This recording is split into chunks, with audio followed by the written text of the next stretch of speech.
So this is Vision Sunday. What does that mean? What is Vision Sunday? We're going to talk about where we've been this last year and what God has done so far. And then in a little bit, my dad, Pastor Daren, he's going to talk about where we're going. But we wanted to begin by celebrating everything that God has done through us here at Brave Church in the last year. And we have a lot to celebrate. I was talking to someone just before the gatherings today, and he asked me, hey, are you guys going to share some of what last year's vision was and what was accomplished, because we just came a few months ago. And I know that's a lot of your story if you weren't here a year ago at our last Vision Sunday. And so we accomplished everything that we set out to accomplish this last year. And so let's recap here a little bit. Our vision last year was split into 3 different categories: helping the helpless, preparing a place for ministry, and spreading the gospel. And so let's start with helping the helpless. We gave to A New Day for Children.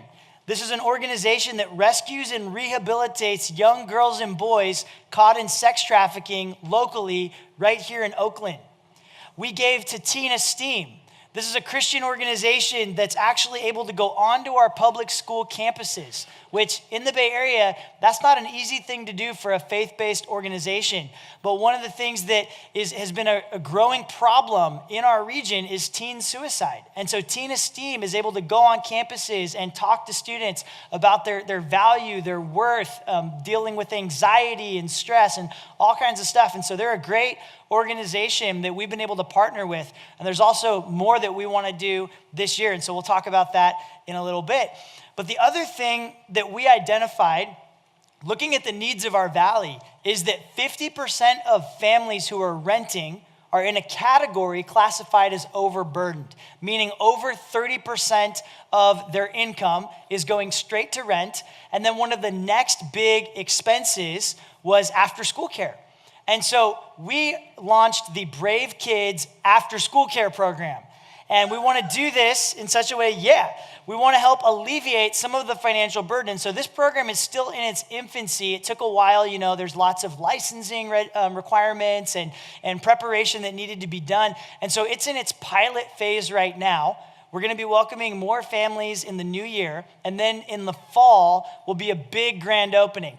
And so one of the things that we needed to do is buy a van to transport kids from school to the church. And so we got the Brave Kids van. Check this out.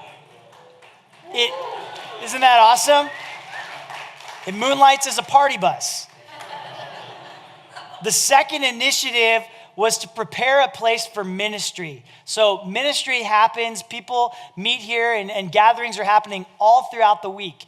God gave us this building, He gave us this property, and He gave it to us to be a blessing. And so there are other churches that use it, there are other organizations that use it, and so we wanted to update some things.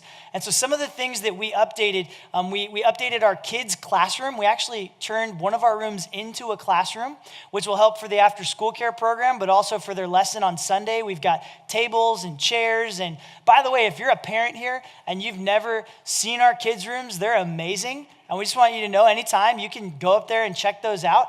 But the kids needed classrooms, and then we also added games and things that made it more fun for them to be in there during their free time. And then in our youth room, we repainted it, we remodeled the stage, the lighting. It's now a multi-purpose youth room. But we also added games to one of the sections for middle school. Now, how many of you want to volunteer in a middle school program with nothing for them to do during their free time?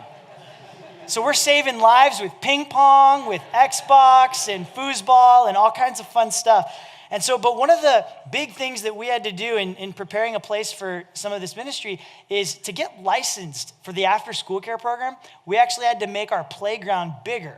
But we didn't just want to make it bigger, we really wanted to make it better. And so check out this before photo of what our playground, so see that dinky little play structure for like 2 kids?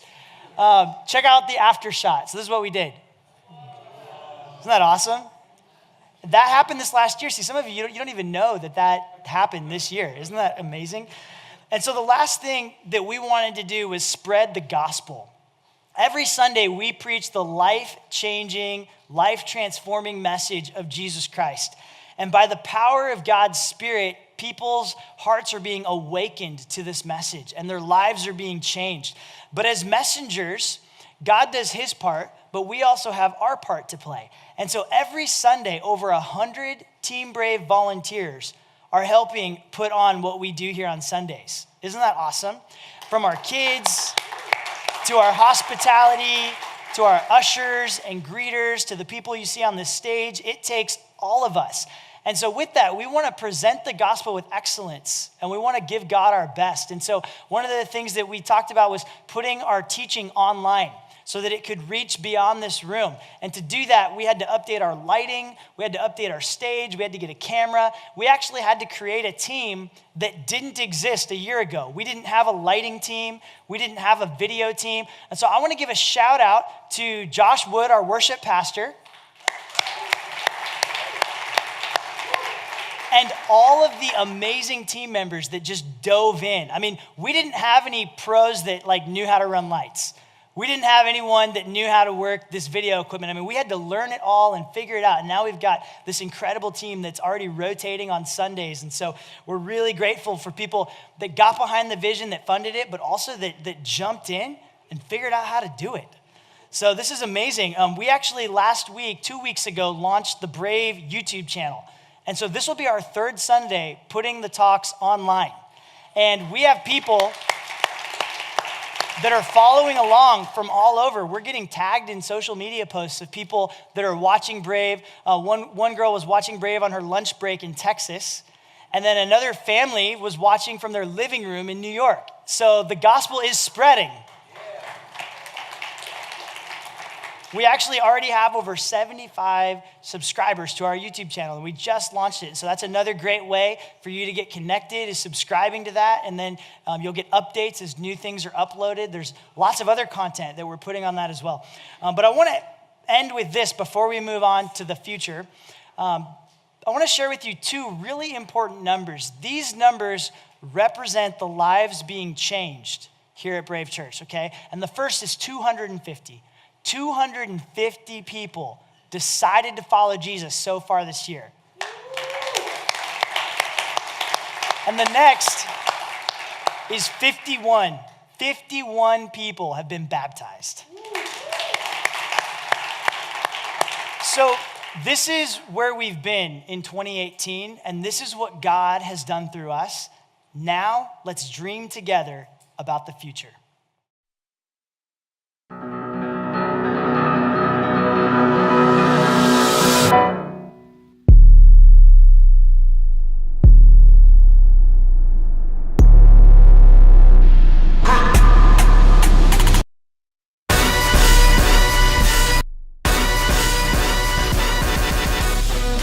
We're to be known by what we're for. We're to be known by loving God and loving people.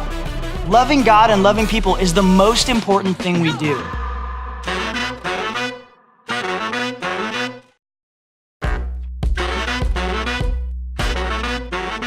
And so for this generation and future generations to come, the Bay Area will be impacted by the gospel.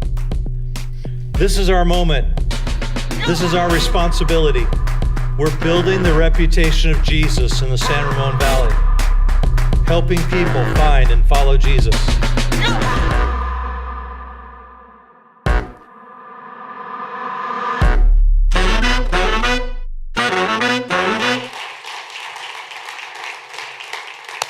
All right, let's do this. Give yourself a fist pump. Yeah. All right, today's talk is titled, It's Personal. Because we take the vision that God has given us personally. What's personal to you? Friendships, your marriage, your kids, your finances, your hobbies, your politics, your causes, your faith. Whatever it is, it's personal because it's connected to you. And when something is personal, it matters more than things that aren't. Things that are personal can be public or they can be private. For example, when you got invited to a wedding, you got invited to somebody else's wedding. It was personal to them. It was done publicly. But in private, it was way more personal to the people that were involved. It's personal. You invite people because you have a connection with them, because you love them and you want them to be there on your special day. When a person is baptized, it's public, but it's also personal. It's a declaration to your community, but it started out as being a personal decision just between you and God. Some personal moments are more private, like the first time you said, I love you, or when you gave birth to your very first child. You probably didn't want everyone in the room. It's kind of personal, unless you got crazy and YouTubed it, which is weird. Personal moments, they can be public or they can be private. They can be big or they can be small. What makes them personal isn't their size or the level of privacy. It's personal because you're connected to it in some way. It's personal because we care. It's because we're emotional about it. It's because it involves our experiences in our life, something that affects the people that we love. What's personal to you? Let me tell you about what's personal to me. The church.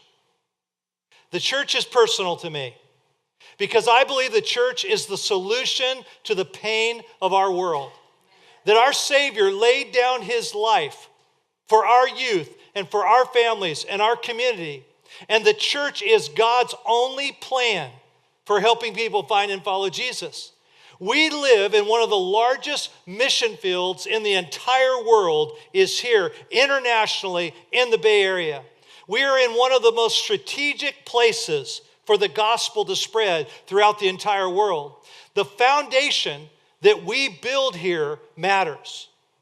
Brave is going to change the spiritual climate of the Bay Area and beyond for many, many generations to come. And we're going to do this, and it's going to outlive us because we are a city set on a hill. We are a light in the darkness. And this is a big year for Brave Church. Every year is. But this year, we're establishing a foundation because it's personal. Because God has big, long-term plans for loving people who haven't been loved yet in this region. Is building the church personal to you? What I mean is this. Are you invested? Do you see people who need to be loved? Do you see how important what we're doing together really is? Now, if you're here and you're still exploring your faith or it's your first Sunday, let's be honest, building the church probably isn't something personal to you. Why would it be, right? We get that. That's okay. In fact, if you're here just joining us for the first time, you might be thinking, did I pick the right Sunday to come? This is kind of intense, right? And I would just say yes. Yes, if doing good and bettering humanity to you and to other people, if that's something that you value, you're going to be excited about what we have to say. And I'm really glad you're here. Just know that we're not asking anything of you. You're our guest this morning. And we just hope that we can help you find what you're looking for. However, for some of us here today, it's personal. And you might be here today, and on the inside, you're just saying, give me the vision, right? You're all in. You're pumped. You're on the edge of your seat. You saw the teaser online this week and you canceled your vacation to Maui so that you could be here. Way to go. And some of you canceled going to Manteca. Way to go. I'm proud of you too. I love you for doing that. And I just want to say something that's from the heart of God that God put on my heart this week, because for some of you, it used to be personal. But somewhere along the way, some things happen. Some things happen in the church that you used to attend.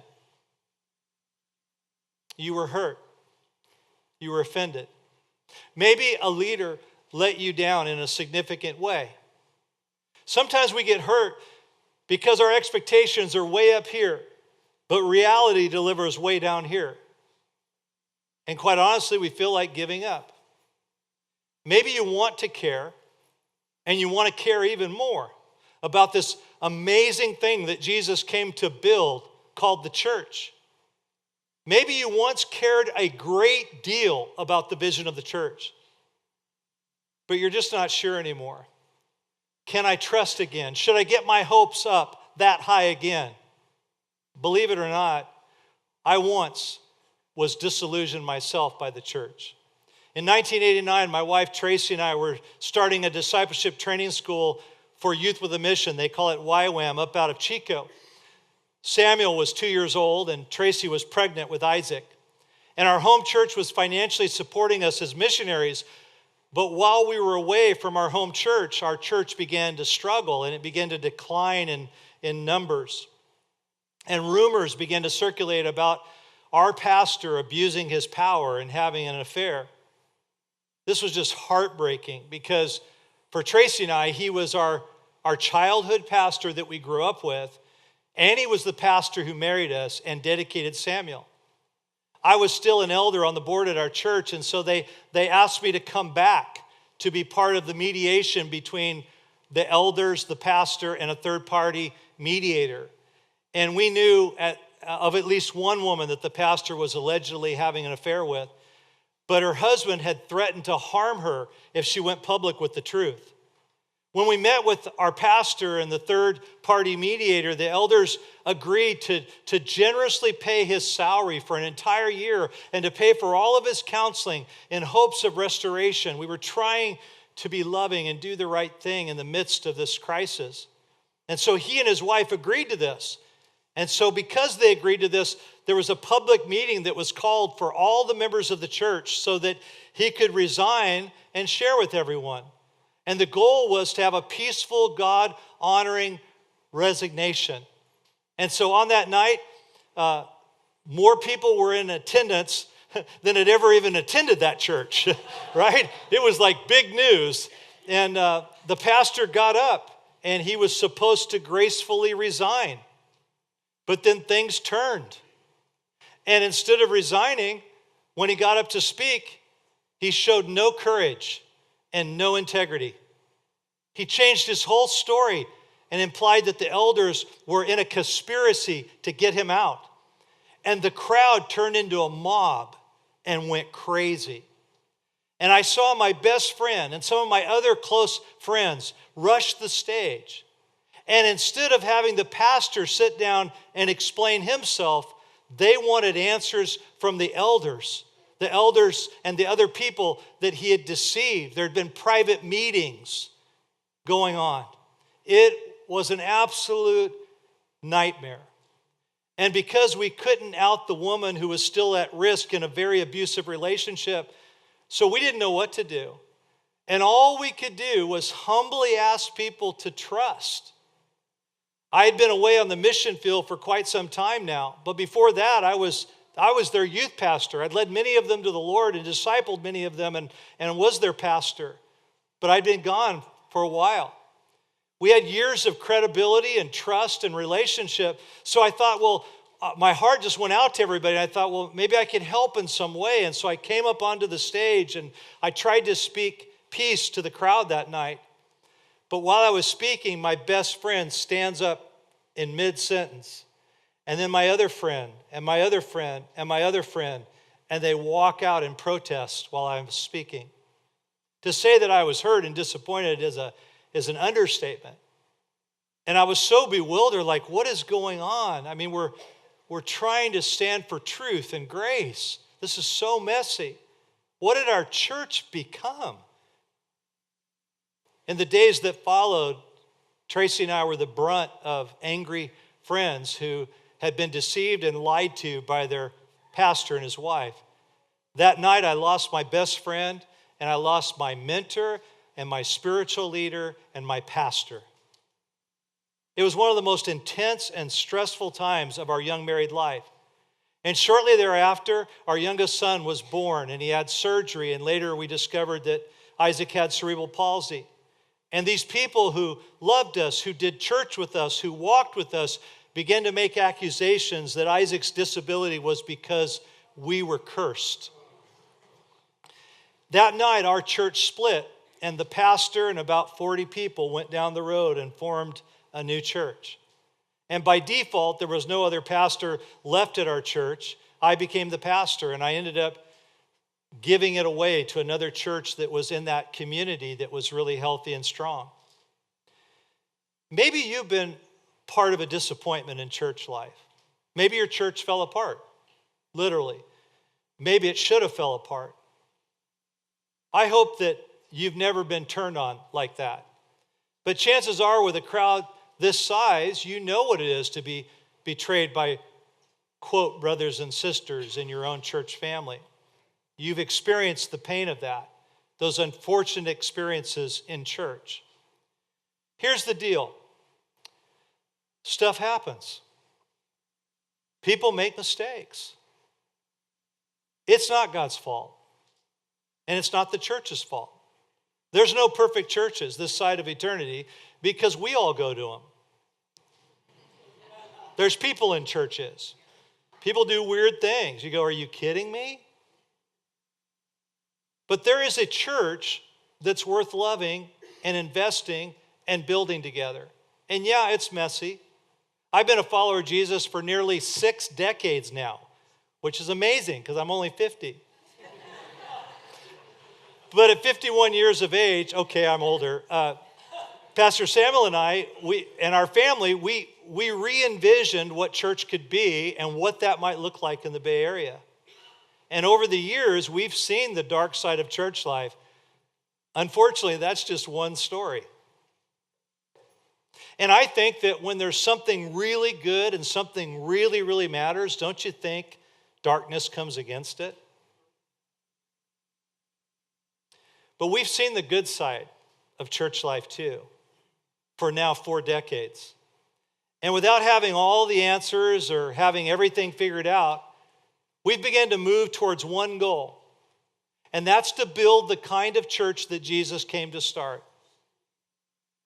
Have we gotten it perfect? Are you kidding me? There's no way we're going to get it perfect. We're just people. We're learning, we're growing. I thought you said this. I thought you meant that. I mean, we're just trying to communicate. Does anyone get church perfect? Of course not. I don't think so. I don't think that God is looking for perfect people in a perfect church. I think he looks more for people that are willing to trust, willing to try, willing to get up, willing to continue to move forward in unity and faith together. Friends, family, loved ones, it's personal what we're doing because we're all coming from different backgrounds, ethnicities, nations here together, and we're collecting together to have an experience together called the church. And as followers of Jesus, we all have a responsibility to take God's mission in this world personally. It's personal means it matters to us, that it's important to us. And so there's a passage that's written by a guy named Matthew, and he was one of Jesus' 12 disciples. Jesus had many disciples, but these 12 went with him everywhere. And it's an amazing passage, but it's even more amazing when you know a little bit about the guy who wrote it. You see, Matthew, his original career was a tax collector. And tax collectors were hated by people because they were so corrupt. They actually had the power to overcharge people and make them pay more taxes. So they would literally overcharge by 4 and 5 times the amount. And the people had no way to get out of it. Tax collectors would literally rip people off. And so Matthew was hated. And he took a lot of heat from that. And no matter what he did after that, he was not liked. But when he started following Jesus, he had this massive change of heart. The guy was so despised by so many people, you know that had to build up some resentment in his heart. But then things begin to change on the inside. And he starts to see people around him the way that Jesus sees them. And he writes about what he sees in Jesus in this passage that we're going to read. It beautifully depicts God's heart for people. And so we find in this passage, there's 3 things that I want to share with you. 3 things that you can know it's personal. And I love this passage because it's Jesus just doing the things that Jesus does. So if you have your Bible, you can turn to Matthew chapter 9. If you need program notes, just raise your hand. The ushers will get those to you or follow along on the screen. But we're going to pick up in Matthew chapter 9, verse 35. Jesus went through all the towns and villages, teaching in their synagogues, proclaiming the good news of the kingdom, and healing every disease and sickness. When he saw the crowds, he had compassion on them because they were harassed and helpless, like sheep without a shepherd. It's personal when, number 1, you start to see and feel something. When Jesus saw the crowds, he had compassion on them because they were harassed and they were helpless like sheep without a shepherd. The word compassion here means to feel deep sympathy. Those that were leading them were getting in the way. These leaders didn't have the heart for them. They weren't willing to sacrificially give of their lives for them. And so Matthew knew these kinds of leaders all too well. But Jesus looked around and he saw the people. And it became personal when Matthew began to see what Jesus saw. When Matthew began to see the people and have compassion for them too. When you begin to stop and not just see the crowds. And there's plenty of crowds in the Bay Area. When you see people's faces. When you stop in the market, in the grocery store, in the parking lot, at work, and you actually look into the eyes of people, and you see the discouragement, and the depression, and the anxiety, and the worry. When you see that and you're moved with compassion, it becomes personal. Jesus sees the people of the Bay Area. Jesus sees our neighbors, the team of people that you're working with, the people who serve you at the local restaurant. He sees the youth and the kids in our valley. Verse 37. Then he said to his disciples, the harvest is plentiful, but the workers are few. It becomes personal when you start to see and feel something, and it becomes personal, number two, when you take on the problem. Jesus says the harvest is ripe, meaning there are many people all over this region that are ready to receive the gospel message, but it's only personal for a few. The harvest is plentiful, but the workers are few. Is this personal for you? It's personal when you begin to prioritize your life around what matters to God. When you consider, how could I help my neighbor, my coworker, to help them to know Jesus and to follow Jesus? When your heart is changed like Matthew's and you just begin to see people differently and you're filled with gratitude of what God has done for you, that it overflows into your life and that you have to share with other people. And you want to do something about it. It's now your problem too. But let's be honest, this can be a bit overwhelming because the need for Jesus where we live is huge. I think Jesus knew that it would be like just too much of a burden for us. When you really stop and think about it and the needs that are around us here in the Bay Area, it's heavy. And it's way more than any one of us can handle because we weren't meant to. So you know what he says next? He says in verse 38, ask the Lord of the harvest, therefore, to send out workers into his harvest field. Jesus says, ask God for help. And what does that look like? It looks like me, and it looks like you, and all of us together taking on this problem. It's called the church, and it looks like the church in action. And number three, it's personal when you're moved to do something. Together, we're going to continue making a difference in 2019. We've had an amazing year this year. So everyone, I want you to pull out your vision flyer there that's inside of your program. It's black on one side, black and white on the other side. And I want you to follow along as we talk through what's coming up this year, because we're going to unify around three different areas: our youth, our families, and our community. Our youth. Did you know that 85% of Jesus' followers make that decision to follow him before age 18? And 80% of those kids drop out of church. The second leading cause of teen death is suicide in the San Ramon Valley. There was a 110% increase this year. It's time we take our youth personal. So what are we going to do about it? First of all, we're going to hire a full-time youth pastor. We started a search for a youth pastor last spring, and we've had many, many wonderful applicants. People want to work here. That's a good thing. And we're getting close to making a final decision. And we're hoping that by December 9th on Foundation Sunday that we can announce that person to you. Our new youth pastor, along with our team of leaders and parents, are going to develop our Brave Youth program. And it's going to be a ministry structured in such a way that it reaches beyond one local high school campus. You see, we have students and families from all around this region that attend Brave. And so we need a ministry that reflects that into our community regionally in the way that we minister. We're also going to continue supporting Teen Esteem, a local outreach. Teen Esteem has spoken to 8,881 students just this year in 27 schools in this valley.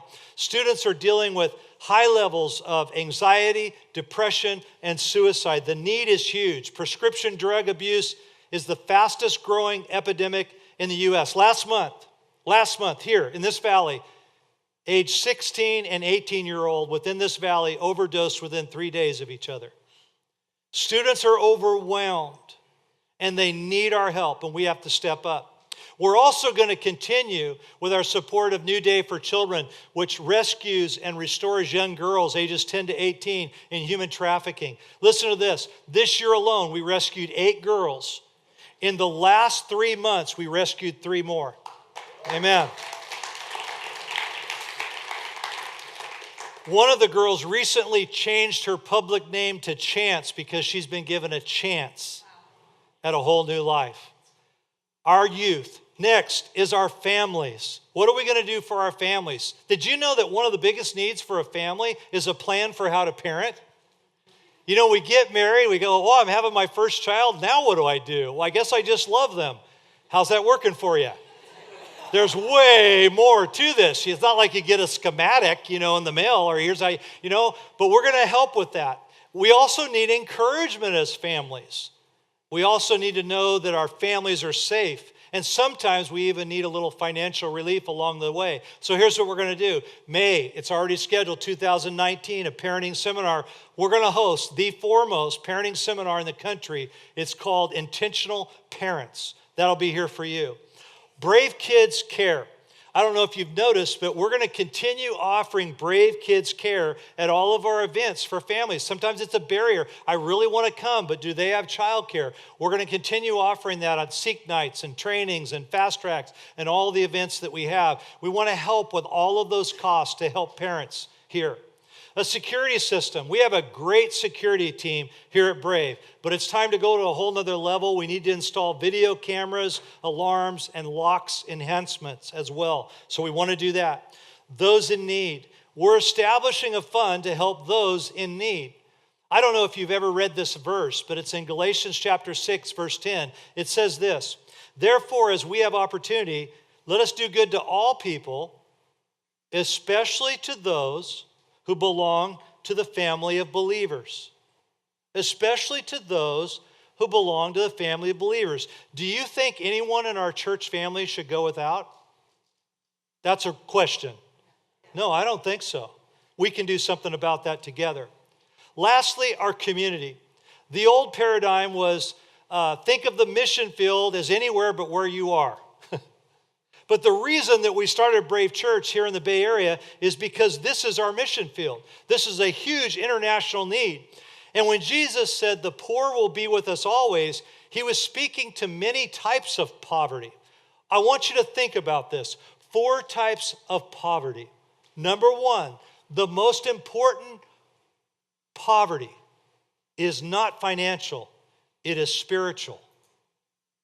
9 out of 10 people in this valley do not know God or have a relationship with Jesus Christ. It's been estimated 97.3% in this valley. That is a staggering amount of people in one area to not be following Jesus. And so our mission as a church family is to help people find and follow Jesus. This is our first mission. And our hope is that we can introduce people to a real and authentic expression of faith and that they'll come to know God, that we have a heart for people outside of our community as well. Of course we care about the rest of the world. Of course we'll do things like that in the future. But our first responsibility for God, before God, is right where we live, our neighbors that are right here. Which is why this year, it's all about laying a foundation. Spiritual poverty is at an all-time high in this region. Secondly, you know about financial poverty. 50% of the families in San Ramon that are renting are overburdened financially. More and more people are moving out of this area. Number 3, significance. Many people are living without a sense that they matter, and they have no larger purpose. We see it in our kids and our youth that are taking their lives, and it's not just kids. There's a poverty of, do I matter? Do I have value? Is there any acceptance anywhere? Or is it always about performance and being driven? And then number 4, there's a poverty in our community. It is a silent killer of people. 50% of all the adults in the San Ramon Valley feel lonely and isolated. 50%. I feel lonely and I feel isolated. So what are we going to do for our community to meet these needs in all these categories? How are we going to be the church filled with compassion and taking action? Well, there's a lot of things we're going to do, but we're going to continue our annual outreaches, Orange Fest and Easter Fest. It's through Orange Fest and Easter Fest that we literally create family traditions. You can grow up with your kids here at Brave and create beautiful family memories and portraits of your kids. And remember every year we went to Orange Fest. Remember Easter Fest. And we're building a bridge to the community. And every year more and more people are hearing about this. And they're coming to this campus and they're feeling comfortable here. They're saying, well, these people are kind of normal. They're kind of fun. And the next thing you know, hey, a home church? What's that? Oh, that's cool. They go to a home church. There's other couples, other individuals, singles just like them, and they're finding relationship. They're finding wholesomeness. They're finding encouragement. And then eventually they end up here on a Sunday morning at a gathering like this. Brave After School Care. The pilot has been launched and it's underway. Here's what else we're going to do. The exterior of this campus, it needs a major makeover. Like it doesn't look at all like how you look on the inside. We've got to make the outside look as good as you look on the inside. So we're going to do a major makeover on the outside together. People find Brave primarily through, they're invited by a friend, the internet, or they drive by and see our sign. So here's what we're going to do. We're all going to pitch in and we're going to put a major well-lit sign on this brick face facing the freeway. You're going to see it from the freeway. Yeah. It's going to be iconic. All right, I'm just saying. Next, we're going to continue helping people find community in our home churches and relationships and significance through our fast track, through our starting point, our generous hospitality. We are known for our hospitality here. I mean, you could start with the gateway drug of donuts and end up with coffee or whatever you need here. It's amazing. But we always have hospitality, and we love that. Now listen to this. I am so encouraged about what's been going on.